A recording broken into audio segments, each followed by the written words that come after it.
And when you say seed oil, what types of seed oils in particular? Sunflower, safflower, canola. So these are like the cooking oils. You're Yeah. not talking about sesame seed oil, right? Well, I tell people that if you want to make it very simple, you need 5 oils in your life.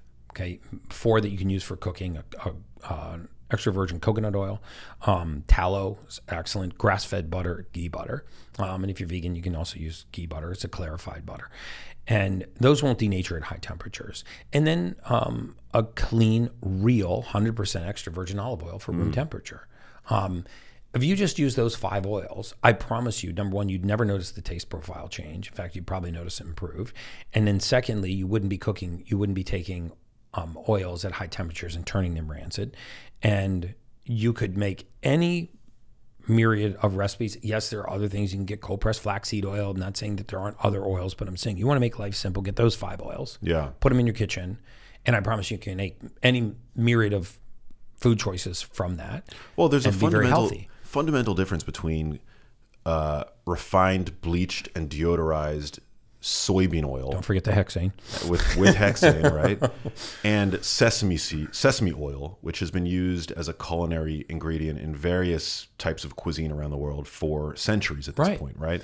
But soybean oil has only been on the market for the past 60 years or so. Right. And, if you look at, how nutrient depleted our soil has become, one of the last times we updated a soil lineage study in the United States was in the late 40s. So you look at the macros on a spinach and you're like, okay, well, it has so much protein, so much carbohydrate, so much sugar, so much fat. But very often the nutritional content, like how much iron is in the spinach, how much magnesium is in here, how much potassium is in here, and that's been borrowed from a soil lineage study done in the 40s. When you think about the condition of the soil today versus the condition of the soil back then, I mean, we used potash and cow manure, and we tilled that stuff back into the soil, so it was very rich. This is why grass-fed meats, for example, are night and day different from commercially raised cattle. Right. If you look at the omega-3 to omega-6 fatty acid ratios, linoleic acid, you look at the caliber, the saturated fat, and then you look at, well, these cows are actually eating grass, worms, bugs. They're actually eating some soil.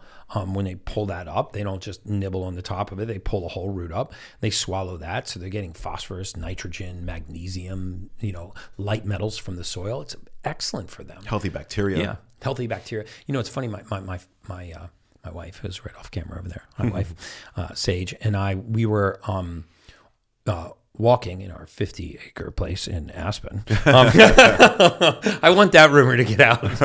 But we were walking on our little off-the-grid ranch, and we came upon this perfectly preserved elk skeleton. It must have been years old, but it looked like you could have picked it up off the ground and put it in the Smithsonian. It was perfect. It was laying on its side, had skull, had all the the ribs and all the bones, almost like it had been just perfectly laid there.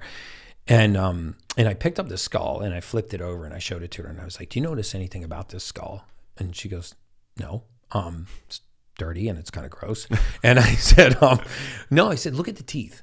From the furthest rear molar all the way around the front of the teeth, all the way to the back, they were perfect. They were still solidly intact into the skull. There wasn't an ounce of rot. There was no cavities. There was no chips. This was a healthy animal. It ate grass, bugs, worms, right? It ate what it was meant to eat.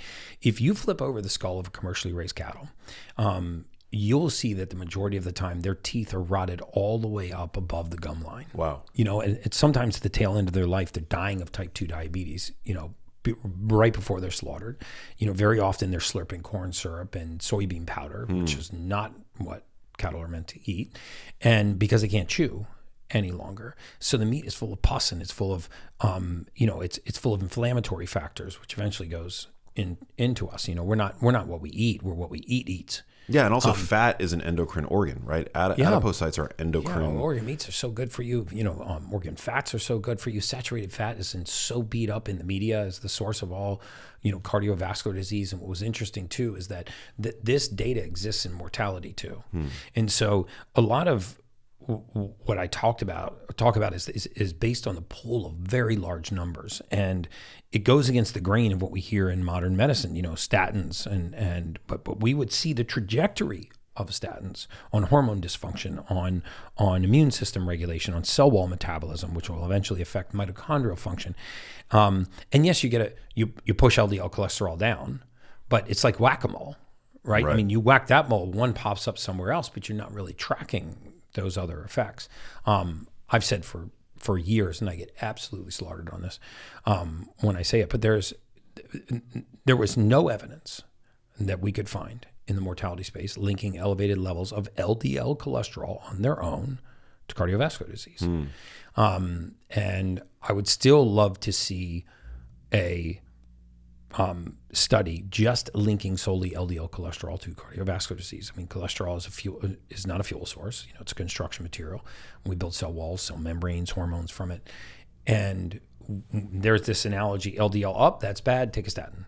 But it's not quite that simple, right? And some of the worst research ever done on human beings is when we take cells and we study them in isolation, right? We put them in a petri dish in vitro, and we say, okay, how does it behave all by itself?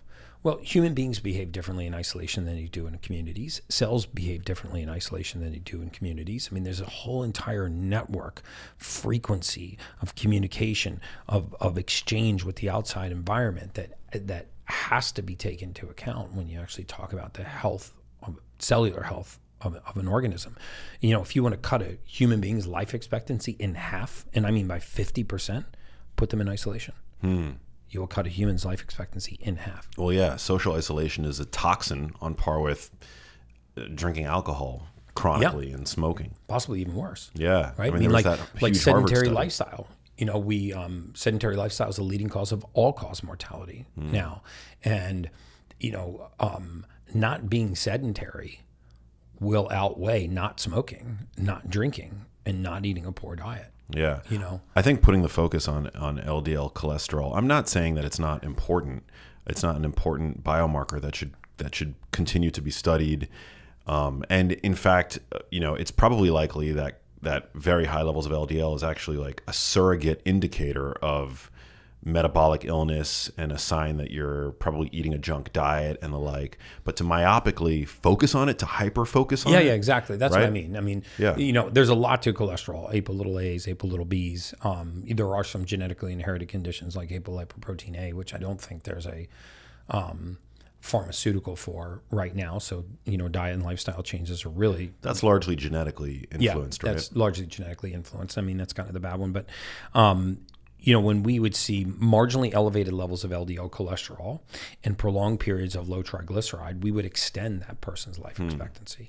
If they started a statin, we would immediately reduce their life expectancy. And the reason for that is that nobody starts these drugs and gets off of them, right? They're not guardrails. They are permanently inhibiting a physiologic process in the body. And I'm not saying there's times that should not happen by any means. But what I'm saying is when we oversimplify this one isolated compound in the body, and I really encourage people to get data, right? Don't just supplement for the sake of supplementing, supplement for deficiency, get data on your body. When I talk to entrepreneurs, most of them know way more about their income statement, their balance sheet, their P&L than they know about their own bodies. It's fascinating to me. I'm like, why don't you have an income statement, a P&L, and a balance sheet for your body? Hey, if you like that video, you need to check out this one here, and I'll see you there.